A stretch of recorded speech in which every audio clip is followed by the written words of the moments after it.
What's good, YouTube? Welcome to the Ballers Club. It's your boy BallOrFallBird, the one and only Mr. BallOrFall, the one and only Mr. Do It All, the one and only Mr. Everything Under the Sun will get done because your boy is best beyond. Listen, man, today is May 7th, and whenever it comes to the number 7, because that is my favorite number, I don't even like the BS, so we're finna go ahead and get straight into today's video. The topic of today is you will be who you are. What do I mean by that, and why do I say that? Because I know that may sound a little weird when I say that.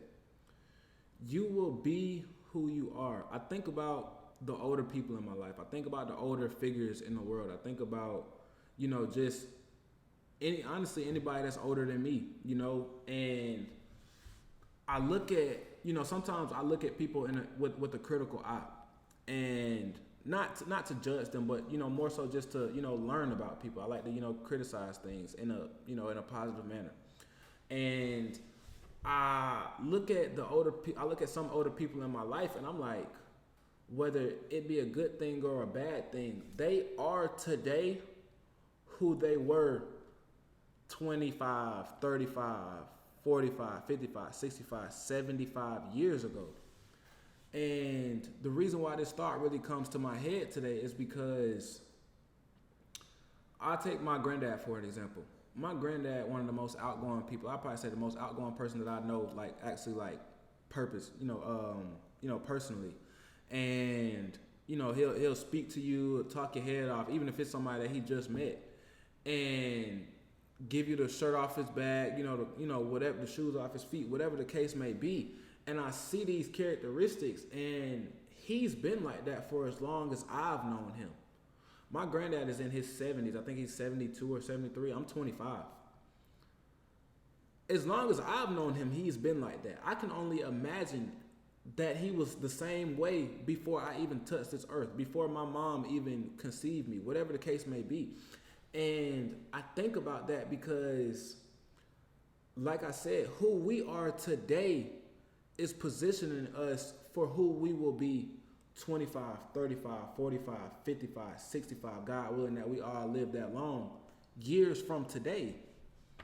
And the reason why I say that is because I'm really trying to make sure that I'm, conscious and cognizant, and I want all of us in the BallOrFall family to really be conscious of this. If you're still here at this time, put the word conscious in the chat, or put a number 7 in the chat, because today is May 7th, man. Put a number 7 in the chat if you're still here right now. And like I said, I really just want us to be conscious of who it is that we're becoming, man.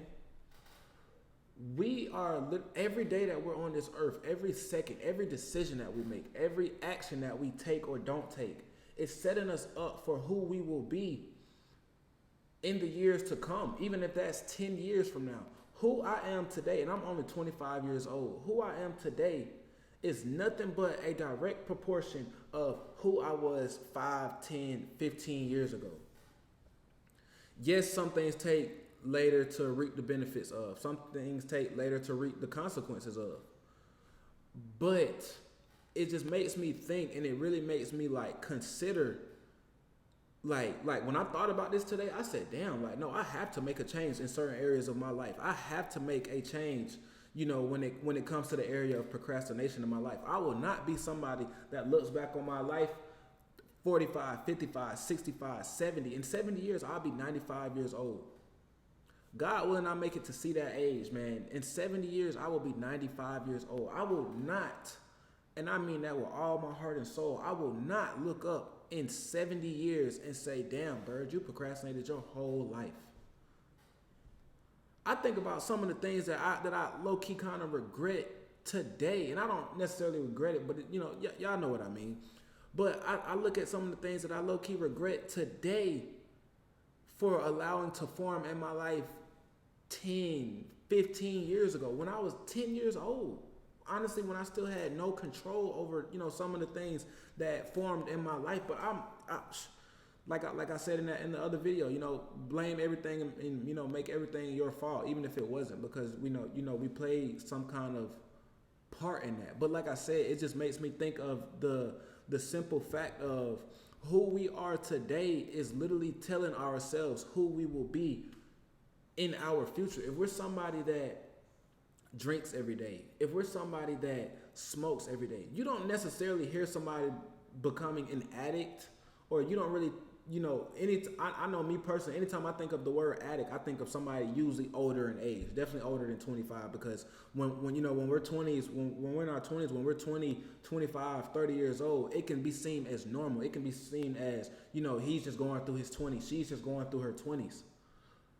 But you don't play with it carefully enough. You don't, keep your eye on it, just enough.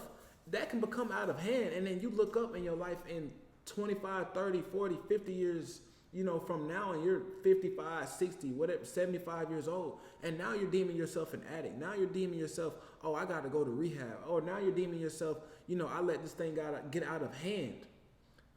And when I say get out of hand, it makes me think of a proverb from the 12 Universal Laws of Success, man. Y'all know that's probably my favorite book, man. Like I revisit that book so often. But in the 12 Universal Laws of Success, there's a proverb that says the chains of habit are usually too light to be felt until they are too heavy to be broken. Think about that, man. The chains of habit are usually too light to be felt until they are too heavy to be broken. The things that we're deciding today, if I want to drink every day, because as of right now it's fun for me, because as of right now it's something that takes the pain away. By the time I'm 40, 50, 60 years old, I won't be able to break that like that. Hell, I'm having a hard enough time breaking my little procrastination thing, because it's something that's built up over what I'll probably say 10 to 15 years. That's why I have sympathy or empathy, whichever one of the words it is, for the people that are older and actually trying to make a change in their life, because you're talking about 40, 50, 60, sometimes 70 years of a habit, 70 years of a strict emotion, 70 years of a strict diet, whatever the case may be. They're this old and they're trying to change something. But imagine how long that habit has been built up. Imagine how long, whatever the case may be, it has, been lingering along, and now it damn near feels unbreakable. Granted, every habit can be reversed, but man, think about that.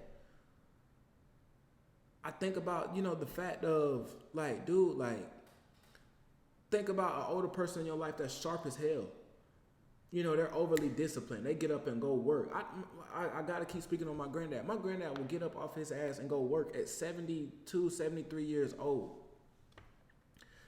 Who he is today is who he has always been. I guarantee when he was my age, I guarantee when he was in his 30s or 40s, whatever the case may be, he had that same habit of being able to get off his ass and go to work. So I say these things and I think of these things because, like I said, I really just want us to be conscious. I really want us to be cognizant of the habits that we are allowing to let form in our life. I really want us to be cognizant of the things that we are allowing to go on, because who you are today will determine who you will be in your future. If you don't want to look up at 40, 50, 60 years from now and say, damn, I can't go a weekend without a drink. I can't go a weekend without wanting to go out. I can't go a weekend without wanting to smoke, whatever the case may be, or a day of the week, whatever the case may be. And I'm not saying anything about these kind of people.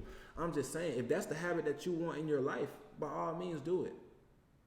But if that's not the habit that you want in your life, then you have to be very, you can't straddle on that line sometimes. You got to say, you know what? My rule is I'm not going to smoke or I'm not going to drink unless it's the weekend. My rule is I'm not going to do X, Y, and Z unless it's the weekend. I'm not going to do X, Y, and Z unless it's once or twice a year. But we let something become a daily habit. We let something become a weekly or monthly habit. Man, I'm telling you, what's going to stop that habit in the future? And like I said, whenever I say these things, I'm speaking to myself, because like I said, I will be damned if I let the habit of procrastination consume the rest of my life.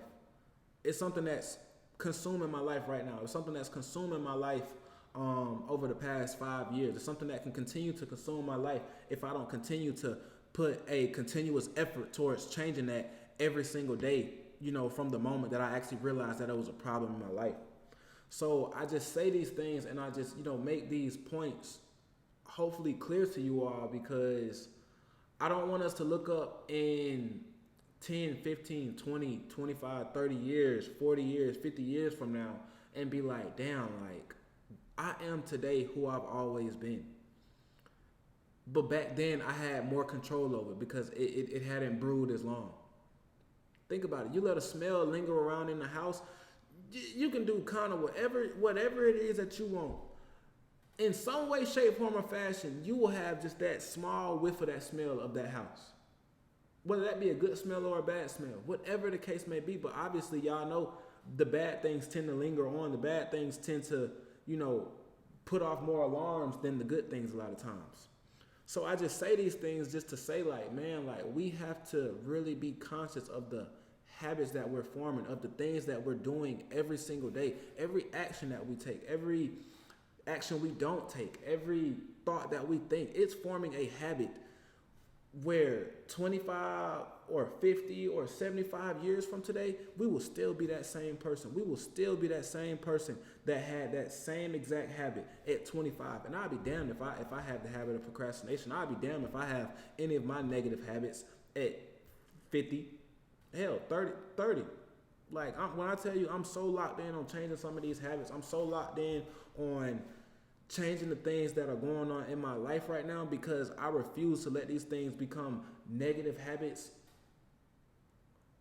that are too that are too heavy to be broken in my future. I refuse.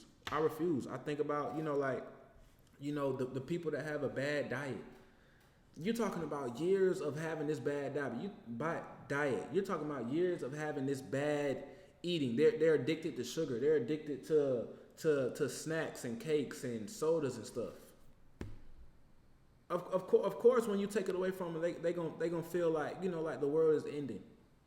And we're all gonna feel like that, man. It's some days that I'm actively trying to fight my habit of procrastination, man. It feels like the world is beating my ass, man. It feels like the world will but at the same time, I have to look at it for what it is. It's just me doing something that I, in the moment, don't want to do.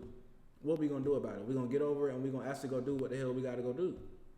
So when I say these things, like I said, I just really want to make sure that I harp on the fact that, man, like, let's make sure that we're really conscious. Let's make sure that we're really cognizant of the habits that we are forming, and just continue to remember the old proverb. The chains of habit are generally too light to be felt until they are too heavy to be broken, so that we don't allow these things to consume the rest of our lives, man. That's all I got for today. I appreciate y'all coming to the Ballers Club today, man. It's your boy BallOrFallBird, the one and only Mr. BallOrFall, the one and only Mr. Do It All, the one and only Mr. Everything Under the Sun Will Get Done, because your boy is best beyond, man. And I'll see you in the next video.